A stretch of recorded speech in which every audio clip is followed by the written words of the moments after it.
មេឃរលឹមស្រេចស្រេចលាយឡំជាមួយសំឡេងផ្គូលាន់ក្រហឹមពីចម្ងាយយប់នេះអំណោយផលណាស់សម្រាប់អ្នកដើររកស៊ីពេលយប់ពូសុកដែលជាអ្នកភូមិម្នាក់ចូលចិត្តដើររកដោះដូរជីវភាពដោយការបង់សំណាញ់និងឆ្លោះកង្កែបបានរៀបចំសម្ភារៈរបស់គាត់រួមមានអាគុយចងចង្កេះចង្គៀងក្បាលភ្លឺច្បាស់ថង់យាមនិងដបទឹកមួយញោមវាអើយយប់នេះមេឃងងឹតខ្លាំងណាស់ហើយឮថាខ្មោចលងនៅវាលស្រែខាងជើងសាហាវណាស់កុំទៅអីយប់នឹងពូសុកសោចហាហារួចតបវិញទាំងមិនខ្លាចញញើតស្រែខាងជើងសម្បូរកង្កែបណាស់មិញវាខ្មោចព្រាយអីសាហាវជាងកាពះឃ្លាននោះកុំបារម្ភអីយប់ជ្រៅបន្តិចខ្ញុំមកវិញហើយនិយាយរួចពូសុកក៏ដើរចេញពីផ្ទះតម្រង់ទៅរកវាលស្រែធំល្វឹងល្វើយនៅខាងជើងភូមិ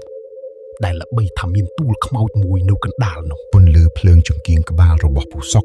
បាញ់ចាំងទៅលើទឹកស្រែឃើញភ្នែកកង្កែបឡើងក្រហមប្រងើយគាត់ចាប់បាន1 2 3មិនទាន់បាន1ម៉ោងផងកង្កែបជិតពេញថង់យាមទៅហើយពូសុកសប្បាយចិត្តខ្លាំងណាស់ដើរកាន់តែជ្រៅរហូតទៅដល់ជិតទួលដើមជ្រៃធំដែលជាកន្លែងគ្មានអ្នកភូមិណាម្នាក់ហ៊ានទៅជិតពេលយប់ឡើយស្រាប់តែពេលនោះមេឃដែលកំពុងរលឹមក៏ប្រែជាស្ងាត់ឈឹងសំឡេងកង្កែបយំក្អែកកាលពីមុនក៏បាត់អស់គ្មានសល់បរិយាកាសជុំវិញប្រែជាត្រជាក់ស្រេបខ្យល់បក់មកម្ដងនាំធុំក្លិនឆ្អាបដូចសាកសពពូសុកចាប់ដើមព្រឺសម្បុរគីងគក់ប៉ុន្តែដោយសារលោភចង់បានកង្កែបថែមគាត់ក៏មិនថយក្រោយដែរ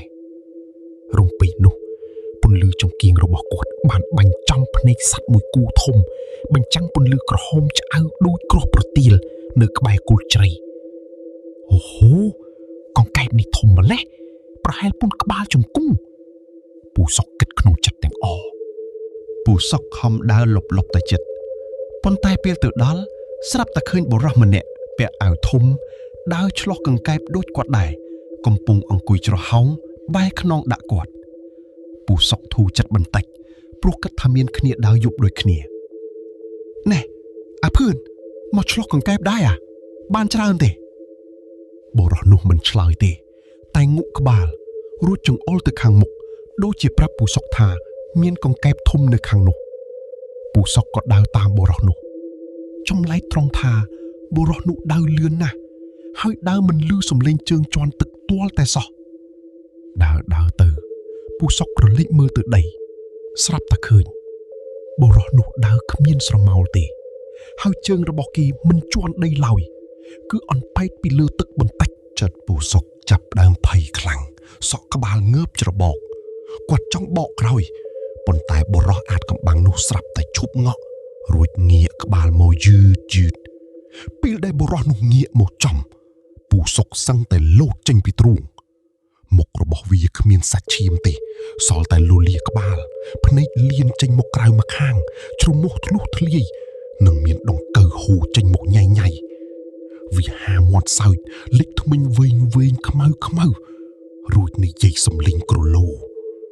ស្វែងរកកង្កែបឬស្វែងរកយើងខ្មោចនោះស្រាប់តែលូកដៃវែងអាវ៉ាស់មកចាប់ជើងពូសុកភ័យពេកស្រែកវង្វេងស្មារតីម៉ែអើយជួយផងខ្មោចលងគាត់ក៏វិញថងយាមកកែបចោលដោះអាគុយចេញពីចកេះរត់លែងគិតជីវិតរត់កាត់វាលស្រែជន់ភក់លួលហើយក្រោកមិនហ៊ានងាកក្រោយតែទោះជាគាត់រត់លឿនយ៉ាងណាក៏សំឡេងសើច